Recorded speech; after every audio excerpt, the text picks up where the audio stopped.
very little issue tonight for the Crimson Tide. Bryce Young was outstanding. 4 long touchdown passes. Long. I got the stat right here. I've seen that Bennington save now 6 times. He threw 3 touchdowns tonight for 46 yards, 75 yards, and 51 yards. Just explosive in the passing game. And what was the last one? Holden, 29 yards. I don't know if it was over 30 or I wasn't quite remembering. But the passing game for Alabama tonight was awesome. It was very effective, and that's promising for moving forward. And we'll talk a little bit later and leave your comments below. Where does Bryce Young now sit in the Heisman race? If you were here for the last show, I have talked about that a little bit, about Bryce Young starting to put his name in it. Of course, you got Matt Corral, you got Kenneth Walker, who didn't have a good game today. CJ Stroud up at Ohio State starting to put up some numbers, and he's got opportunities against big name teams coming up in the very near future. But his name's definitely in there. It's kind of a weaker Heisman race, in my opinion. It's not full of college football superstars. Like the Pittsburgh quarterback, Kenny Pickett, he's probably in the conversation. I think he's thrown over 20 touchdowns now and 1 pick. His name is Pickett, so it's not a lot of picking it going on over there. But where does Bryce Young rank? We'll talk about it even more later as the show moves on. David Perron, you beautiful French Canadian. Anyway, leave your comments again below about this game. What did you think? To me, this was the best defensive performance of the year. And I know you're going to read below that they had 300 yards passing. And I've talked about this now a couple times. Mississippi State and Mike Leach offenses are going to put up some passing yards. When you throw the ball 55 times, you're going to put up some yards. Unless you're playing Georgia, because somehow Levis only threw for like 198 on 42 attempts, because that defense is ridiculous.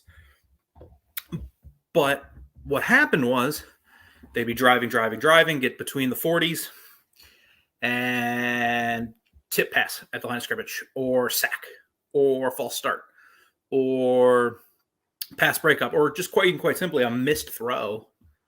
And now you're behind the chains. You're not in 2nd and 6. You're not in 2nd and 4. You're now in 2nd and 10. Now, even if you have a catch, it's 3rd and 6, and you're 1 play away from stopping them. It's what Chris Peterson and Jimmy Lake would do at Washington. It's what Bob Stoops would do at Oklahoma. It's how you shut down Mike Leach offenses. Because what Mike Leach is, and let's be frank, it's a gimmick. There's nothing wrong with a gimmick. Absolutely nothing wrong with the gimmick. Coastal Carolina's offense is a little gimmicky. Sorry, I'm trying to pull up stats for the Ole Miss Tennessee game real quick. Perfect. And their offense is incredibly fun. But it's a gimmick. You just don't run the ball. You just throw until your quarterback's arm falls off, and if it doesn't, great. He did it with Graham Harrell and, who came out? What was his name? Seth Dagey at Texas Tech. And then it was like Connor Holiday and Luke Falk and Gardner Minshew. And now he's doing it with Will Rogers. And it's just his gimmick. He doesn't run the ball. And that's why you're not going to see a lot of good rushing stats from these Bulldogs. And you never will. Now, the issue with Mississippi State is how far is this gimmick going to get you? Because in the Pac-12, you could play some teams that were just not talented enough to stop it. But now in the SEC, you have to play LSU every year, who LSU's bad.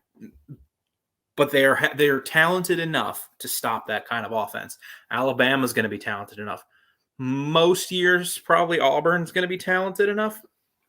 And then their crossover game of Kentucky is always going to be an issue. As long as Mark Stoops is there, Kentucky's always going to be a little bit of an issue.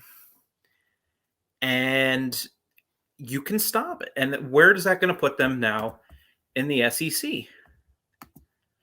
Because I don't think Mississippi State fans have dreams of grandeur in their program, but I don't think they thought 6-6 was going to be the thing they did every year. But now they're 3-3. Okay, you're not too pleased about that, considering you lost to Memphis. But you take away the Memphis loss, and okay. Then you got to have Vanderbilt. You should win that one. And then you have at Kentucky, and then you have Kentucky, Arkansas, Auburn, Tennessee State, Ole Miss.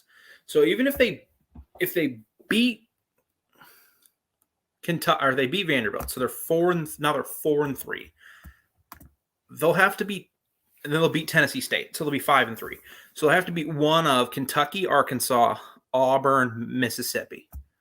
Could they do that? Yeah, I think they could, but I wouldn't put money on it.